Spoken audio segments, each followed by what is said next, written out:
Yo, what's up, guys? This is Captain Daniel Kim. So today's video is going to be more interesting. As you can see, I'm doing this on my laptop because I'm going to actually teach you like a quick sneak preview of one of my online classes of the first class where we talk about SMV, which is called sexual market value.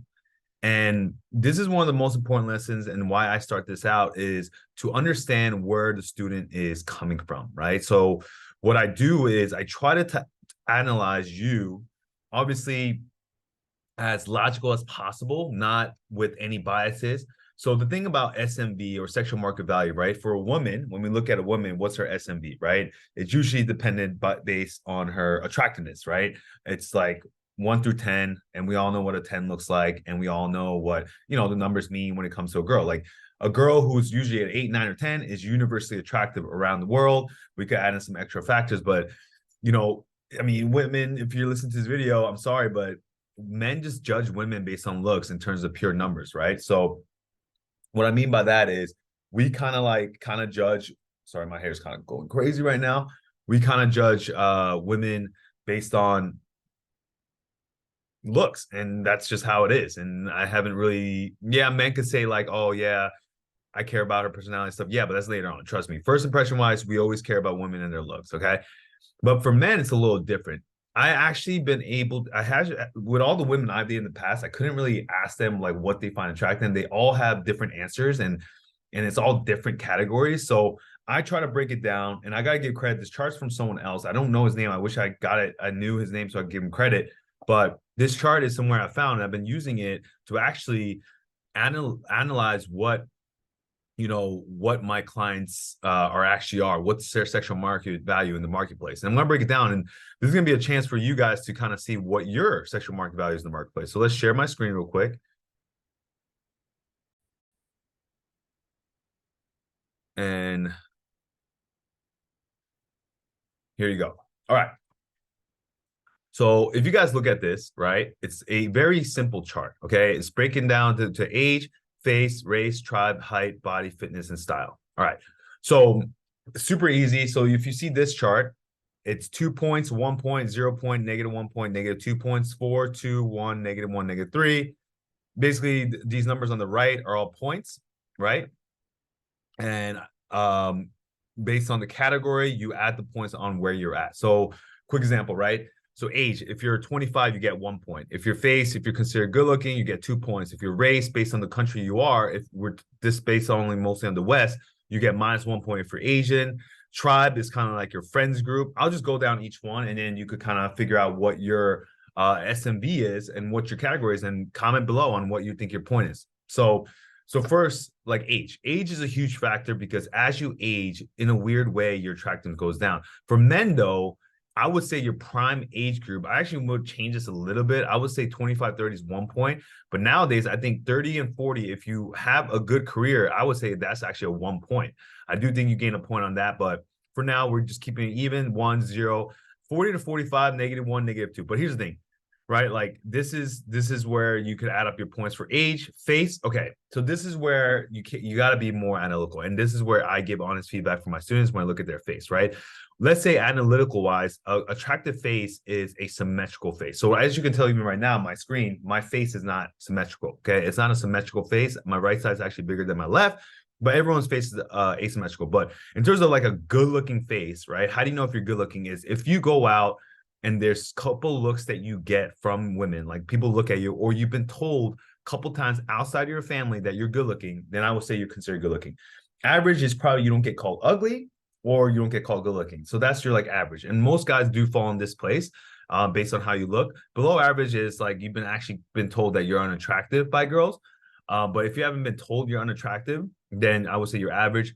Movie stars, you're actually getting paid by your looks, right? You actually get paid by looking good. Like people come up to you and try to hire you for a modeling agency or even acting and say you should go into those roles. Race, like I said, this is based on what countries you're at, but we mostly focus, my students are in America, in Western Europe. So I always say as an Asian man, you do get subtracted points. So that's a -1. So tribe is like your friends group. So if this was like a long time ago, so the Wall Street guys always got girls. So we always say businessmen got, extra points, 2 points. But if you're basically figure out if your friends group are not getting guys, or not getting girls, or they don't hang out with a lot of pretty girls, you're probably at 0 or -1. If you don't have any friends, you're probably at -1 to -2. If your group is repulsed for, like, if you're part of a racist group, right? If you're part of a white supremacist group, or if you're part of those red pill groups, right? You're probably at -2 because girls don't like red pill guys, okay? Height, like I said, this is just, you need to know your height and be honest with it, right? If you're 5'6" to 5'8", most likely you get a -1 point, 0, 1, 2 points, whatever. Broad shoulders. So how do you tell by broad shoulders? I would say my shoulders are pretty broad, right? My head looks pretty, not like my shoulders because of my workouts, my shoulders are considered broad. If I go like this, it's bigger than my head, right? It makes my head look smaller. So that's why I consider broad shoulders. Most of you guys probably have average shoulders if you don't work out. Muscular lean, I would say that's where I'm at. So if your body doesn't look like me, you're not muscular lean. Fat, obese, you know what obese looks like, right? You actually could measure that by the doctor. And style, like back in the day, James Bond was the best style. But if you've been actually complimenting your style, and James Bond style is people actually literally follow your style through your Instagram. That would be James Bond stylish, just people actually come up to you and say stylish, okay? So add up your points, right? And be honest with yourself, right? This is a good marker of where you're starting. And if you get like, 5, 6, 7, 8, 9, or 10, and do this with your group of friends. Don't do it. You got to average it out. So you can't just do it by yourself and be like, I'm this, and you get a high score.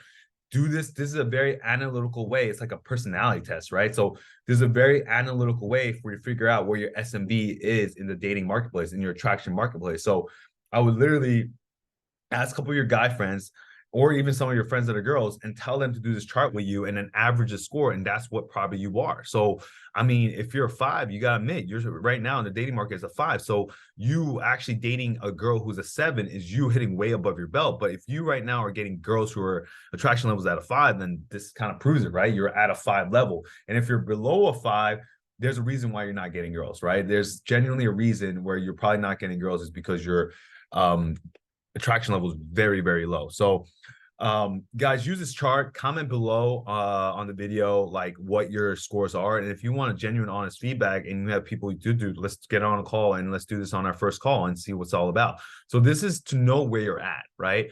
And usually when I do my course, I actually see if I can improve your SMB score. So whatever score you get, guys, don't get discouraged, right? That's the whole point of why I do this chart in the very beginning, is I also give you honest feedback on where you can be, what your potential is. And I don't know if you guys saw my last video, I actually try to see where you can be. And we do it not just woo-woo spiritual, oh, this is what you can be if you believe in yourself, all that stuff, but actually physically,